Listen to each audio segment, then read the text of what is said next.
The last time Washington Democrats pushed through a huge change that disrupted families' arrangements, it earned President Obama the Lie of the Year award. Democrats insisted that if you liked your health care plan, you could keep your health care plan. It turned out that was totally false. Their reckless government takeover threw many families into chaos. This year, many of the same Democrats want to write a sequel. They want to ram through a radical, reckless, multi-trillion-dollar taxing and spending spree between now and Christmas.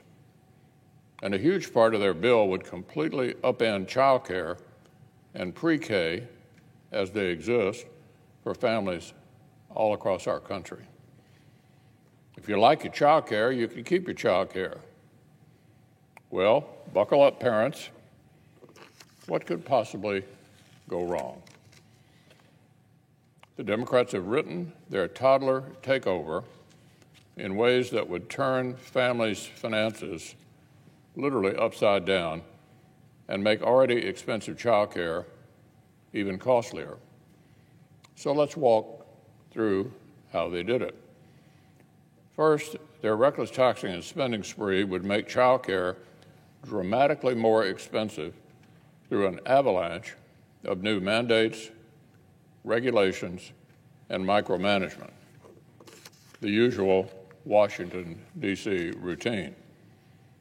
State and local governments are panicking about the child care inflation this would cause.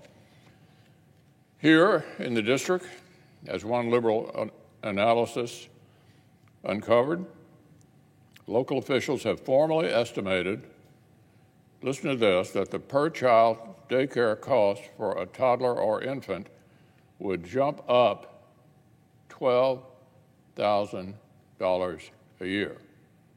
Increase the cost of child care, $12,000 a year. $12,000 more per child per year. President Biden's inflation is coming for daycare.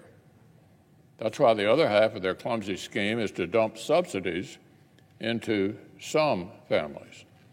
They want to borrow and print even more so they can throw money at the thing they have just made more expensive. But here's where the bad idea turns into literally a terrible one. The Democrats wouldn't help families directly. This isn't some simple voucher that families can use as they please. My colleagues have produced an insanely tangled scheme where the truckloads of money go from Washington to state governments to the child care centers, one leaky bucket after another. The problems run deeper than that. Democrats want states to sign up for badly underfunded mandates. That's the effect because the entitlement programs will surely last forever. But for accounting purposes, Democrats are pretending the money stops after a decade. Many states will not be keen to be socialist guinea pigs. Then there's the fact that the assistance is doled out in incredibly confusing and uneven ways. The subsidies start and stop with no rhyme or reason. Listen to what a left-leaning organization, the People's Policy Project, has uncovered. They found that in year one, a family that earns $1 over their state median income will be eligible for 0 subsidies, meaning they'll be on the hook for the entire unsubsidized price, which they estimate will now cost at least $13,000 per year higher than it does right now. The researcher reveals himself because it's so unbelievable. Here's the quote: having a family income just $1 higher than your state's median income would result in you being ineligible for child care subsidies in 2022, even as the unsubsidized price of child care skyrockets due to the wage and other mandates in the Democratic proposal. This is obviously a perverse outcome, and it's not clear whether lawmakers even realize what they're about to do. This isn't just one technical glitch. It's emblematic of how ill-conceived the whole experiment is. There are 10 problems like this on every single page. I should add, Mr. President, the families who even get to participate in the mess I've just laid out, they're actually the lucky ones, because Democrats want a big government to pick winners and losers among different families who make different choices. Many American families make one set of sacrifices so that both parents can work full-time. These are the people the Democrats are trying to reward, although their plan fails in practice. But Americans are allowed to have different aspirations. Some families make different sacrifices to have a parent at home full-time. Others prefer flexible middle grounds that involve part-time work plus in-home child care. The Democrats' toddler takeover wouldn't give any of them a dime. No diversity, no flexibility, institutional daycare, or nothing. In fact, it's worse than nothing, because a family who wants a provider to come to their house part-time or wants to participate in a neighborhood nanny share will now be stuck in an inflated market. They'll have to bid against the employers that Democrats have blessed and subsidized. This is the essence of what the Democratic plan would do. Big government and big labor work together to reward some family arrangements and punish others. Our all-Democratic government is already botching the things that actually are government's job: protecting strength abroad, maintaining energy independence. But they can't even do that right. Just look at the poll numbers. The last thing families need are for Democrats to appoint themselves national daycare czars and then botch that too. I haven't even touched on one of the most sinister parts of this whole proposal. For parents who do use child care outside the home, faith-based options are incredibly popular.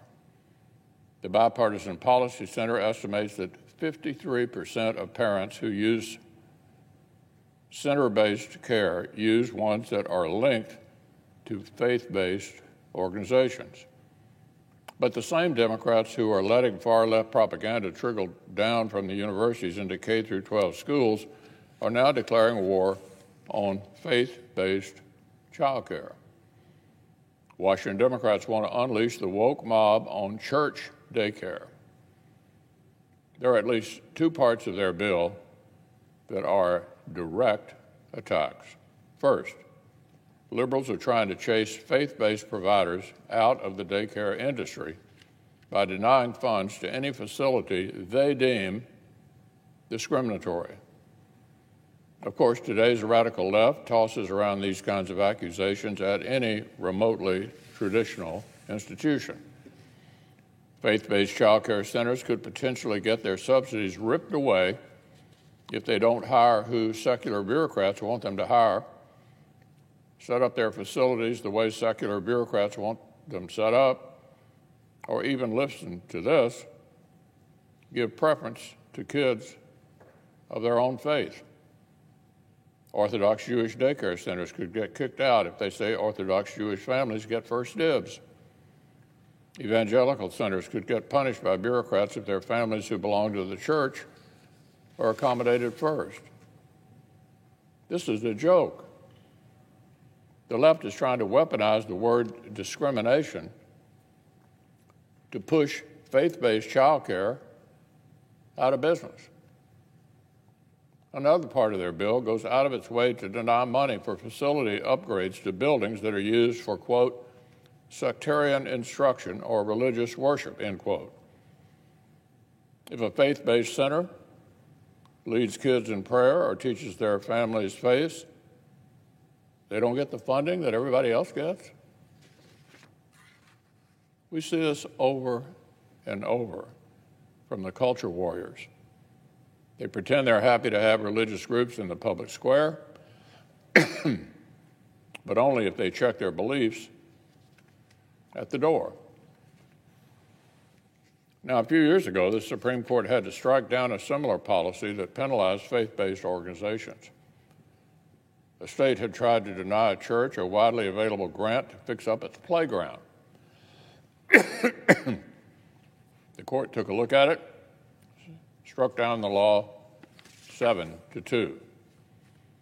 But the political left is right back at it. Just look at which federal bureaucrat would oversee this giant mess. Well, of course, it's none other than Secretary Becerra, the hard-left culture warrior who got famous by suing the Little Sisters of the Poor for being too Catholic and suing crisis pregnancy centers for being pro-life. This is the person whom Democrats want to give sweeping new powers over families' private choices. Secretary Becerra gets a giant slush fund to bring President Biden's inflation into child care and discriminate against people of faith. Just one more way Democrats' reckless taxing and spending spree would hurt working families.